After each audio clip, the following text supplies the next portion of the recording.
आज आम्ही गेलो होतो मस्त आंबे उतरण्यासाठी. तर पप्पा ना कुडीमध्ये आंबे उतरत होते. तुम्ही याला काय म्हणता हे कमेंट बॉक्समध्ये मला नक्की सांगा. तर हाय सर्वांना, आजच्या ब्लॉगमध्ये तुम्हा सर्वांचं खूप खूप स्वागत आहे.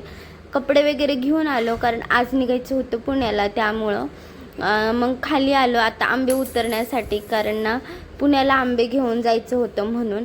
त्यानंतर पप्पा इथं आंब्यावरती चढले होते. मला खूप जास्त भीती वाटत होती कारण खूप छोटे छोटे फांदीवरती चढत होते आणि आंबे ना खूप असे म्हणजे खालीच लागले आहेत.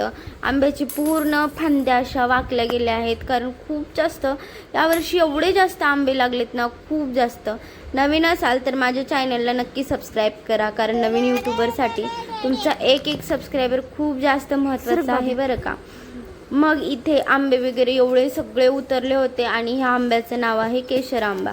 हा सगळ्यात फेवरेट म्हणजे सर्वांचाच हा फेवरेट आंबा आहे कारण खूप जास्त गोड लागतो त्यामुळे. त्यानंतर इथं चाललं होतं मस्त असे आंबे भरायचं काम, कारण दोघी आजींना त्यांना एक कॅरेट घेतलं होतं. एका कॅरेटमध्ये बकेटमध्ये जेवढे बसतील तेवढे आंबे भरण्याचं काम चालू होतं. आता आंबे तर उतरून झाले होते कारण खूप सारे आंबे उतरले होते आणि ही ना मोजून मोजून अशी भरत होती आणि त्यानंतर म्हणत होती की मम्मा तू हे घेतेस का म्हणून. मग त्यानंतर मग दुसऱ्या आंब्याच्या झाडाखाली हा आहे गावरान आंबा. हा तसा तर जास्त काही म्हणजे आवडत नाही आहे मला, कारण हा गावरान आहे आणि थोडासा आंबट गोड असा आहे. याच्या खाली तर खूप सारे पाड पडले होते. मग ते आम्ही पाड गोळा केले आणि पप्पांना घेऊन चालले होते दुसरा आंबा बघण्यासाठी. तर तो आहे नीलमचा आंबा, त्याला नीलम असं म्हणतात. एवढे आंबे लागले होते ना, खूप सारे आंबे. तर चला तर आपण आता आंबे बघूया किती लागलेत. खूप सारे लागले होते आणि पप्पा म्हणत होते चल मी तुला दाखवतो, 1-1 किलोचा एक एक आंबा आहे असं म्हणत होते. हा पण तो मधला आहे, तो पण नीलमचाच आंबा आहे. त्याला पण खूप सारे आंबे लागले होते कारण यावर्षी पाणी खूप मस्त भेटलं होतं आंब्यांच्या झाडांना, कारण गवत लावलं होतं त्यामुळं. इथे बघा कसले आंबे लागलेत, खूप जास्त लागले होते. आणि ह्या पण आंब्याला तेवढेच जास्त, ह्या आंब्याला तर नुसते असे घड लागले होते. हा आंबा पप्पा म्हणत होते किती मोठे मोठे झालेत आणि त्याच्यावरती पण एक एक आंबा नाही म्हटलं तरी 1-1 किलोचा एवढा आंबे यावर्षी लागले होते. खूप मस्त आणि सुंदर वाटत होतं. गावाकडलं वातावरण पण खूप जास्त छान असतं त्यामुळं मस्त वाटत होतं.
आजी ना ते दोघी जणी आंब्याची कॅरेट परत टोप आणि म्हणजे एक बकेट भरून घेतली होती आणि म्हणत होती की मी म्हटलं की आता मी कुडी घेते, त्याच्यामध्ये आंबे भरून ठेवा. तर तिनं एक अर्ध पोतं भरल एवढी मोठी जास्त कुडी आहे आंबे उतरायची. मग त्याच्यामध्ये तिनं पूर्ण आंबे भरून ठेवले होते आणि नाचत होती, मम्मी आता तुलाच घ्यावी लागणार आहे म्हणून, आणि आता तूच घे म्हणून. मस्त आता ही कुडी घेऊन चल अशी म्हणत होती, तूच घेणार आणि तुलाच देणार म्हणून. त्यानंतर आता आम्ही निघालो घराकडे. आंबे घेऊन मी बकेट घेतली, कारण छोटीशीच बकेट होती म्हणून, एवढं सगळं ओझं कुठं मला घ्यायला येणार आहे म्हणून. त्यानंतर आम्ही घरी पोचलो, सर्व आंबे खाली काढून ठेवले. आता एवढे तर काय मी पुण्याला घेऊन जाणार नव्हते, फक्त एक बॉक्स घेऊन जाणार होते. मस्त आता तयारी निघाली होती कारण पुण्याला जायची, कारण घाई चालली होती. साधारणतः 6 वाजले होते, तरी पण एवढं जास्त कडक ऊन होतं आणखीन. मग पप्पांनी इथं कुटी वगैरे करायला घेतली, कारण गायांना वैरण टाकायची होती. मम्मी म्हणत होती की तिथं ना छोटे छोटे पिल्लं आहेत उंदराचे, उंदरांनी तिथं पिल्ले दिलेत असं म्हणत होती. मग मम्मीनं अंडे वगैरे घेतले सर्व गोळा करून, आता पुण्याला द्यायचे होते म्हणून. लसणाच्या 2 जुड्या घेतल्या बघा मस्तपैकी. आता गावरान लसूण आहे. पप्पाची धावपळ झाली होती की अजून अंडे कुठं भेटतात का म्हणून पप्पा इकडं तिकडं सर्व शोधत होते. शेवटी आई वडील ते आई वडीलच असते ना, लहानपणापासून ज्या घरात आपण रमलो किंवा राहिलो त्याच घर आपलं परक होतं शेवटी. त्यानंतर मम्मीनं तयारी वगैरे केली. मग इथे आम्ही पुण्याला आलो. रात्रीचं शूट करायचं कारण राहून गेलं, कारण मी एकटीच येणार होते त्यामुळं शूट काही करता आलं नाही. मग इथं पुण्याला आल्यानंतर मुलांना खूप जास्त भूक लागली होती. आता रात्रभर प्रवास केल्यानं आणि खूप जास्त दमल्यासारखं होतं, त्यामुळं मुलांचं चाललं होतं मम्मी मॅगी बनव मॅगी बनव. मग इथं मी मॅगी बनवायला घेतली आणि छोट्या मुलांना मॅगी म्हणजे तिखट तो खात नाही आहे त्यामुळं, आणि त्याला लांबकी अशी मॅगी असेल तर खाता येत नाही, त्यामुळं इथे मी अशी हाताने तोडून घेतली, बारीक करून घेतली. तोपर्यंत इकडं दोघांचं चालला होता मस्तपैकी धिंगाणा घालायचं काम. आणि वातावरण आज जरा पाऊसच येईल असं वाटत होतं. वातावरण खूप जास्त छान झालं होतं. त्यानंतर मी इथे मॅगी बनवायला घेतली आणि छोट्या मुलाला सपक बनवायची होती आणि मुलीला तिखट मॅगी खूप जास्त आवडते खायला. मग मी थोडासाच मसाला टाकून घेतला आणि बाकीचा नंतर टाकणार होते मी. शेवटी नंतर घरी आल्यानंतर खूप जास्त बोर होत होतं, करमतच नव्हतं, कारण मम्मी पप्पाची आठवण खूप जास्त येत होती. तरी पण आता शेवटी किती केलं तरी रिटर्न यावंच लागणार होतं, किती दिवस राहणार. आणि मी ह्यावेळेस खूप जास्त दिवस राहिले होते, कारण साधारणतः 1-1.5 महिना राहिले होते, कारण तब्येत ठीक नव्हती, अंगावरती पूर्ण सूज आलेली आहे, तुम्ही तर बघितलंच असेल. त्यानंतर इथे मॅडमचं चाललं होतं मस्तपैकी झाडांना पाणी घालायचं काम.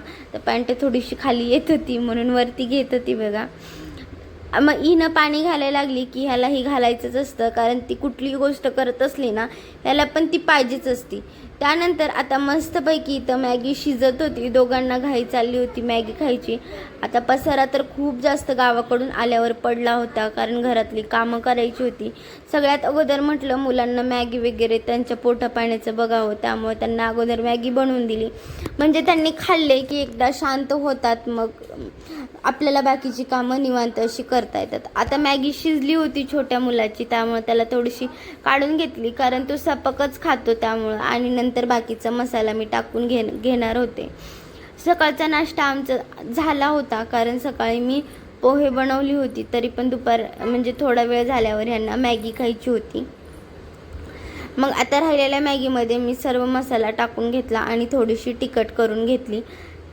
नवीन असाल तर माझ्या चॅनलला नक्की सबस्क्राईब करा, कारण मी परत सांगते आहे, कारण नवीन यूट्यूबरसाठी तुमचा एक सबस्क्रायबर खूपच जास्त महत्त्वाचा असतो. त्यानंतर इथे सर्व मसाला टाकून घेतला, मॅगी मस्त अशी हलवून घेतली, मिक्स केला आणि मुलांना आता म्हणजे देणार होते खाण्यासाठी, कारण खूप जास्त भुक्याजली होती मुलं. तिखट असतात ना पोहे, त्यामुळं दोघंही खात नाही आहेत. आणि मॅगी बघा ना, तिखट असली ना तरी पण जाते त्यांना. मग इथं मॅगी शिजली होती, मी गॅस बंद करून घेतला आणि एका प्लेटमध्ये मॅगी काढून घेतली. मस्त अशी मॅगी झाली होती. आता खूप जास्त गरम होती, तरी पण यांना घाईच होती की मम्मा दे म्हणून. आल्यानंतर खूप सारा पसारा पडला होता घरामध्ये, गावाकडून आणलेला सामान, ज्वारी, बाजरी, गहू आणि मम्मीनं दिलेली अंडी हे सर्व असं इकडं तिकडं पडलं होतं. आता सर्व आवरायचं होतं. खूप जास्त राडा पडला होता घरामध्ये. सगळ्यात अगोदर मुलांना मॅगी दिली खायला. भेटू नवीन ब्लॉगमध्ये. तोपर्यंत माझे व्हिडिओ तुम्हाला कसे वाटतात हे कमेंट बॉक्समध्ये मला नक्की सांगा. आणि माझे व्हिडिओ आवडत असतील तर माझ्या चॅनलला नक्की सबस्क्राईब करा. चला तर ओके बाय. भेटू नेक्स्ट ब्लॉगमध्ये.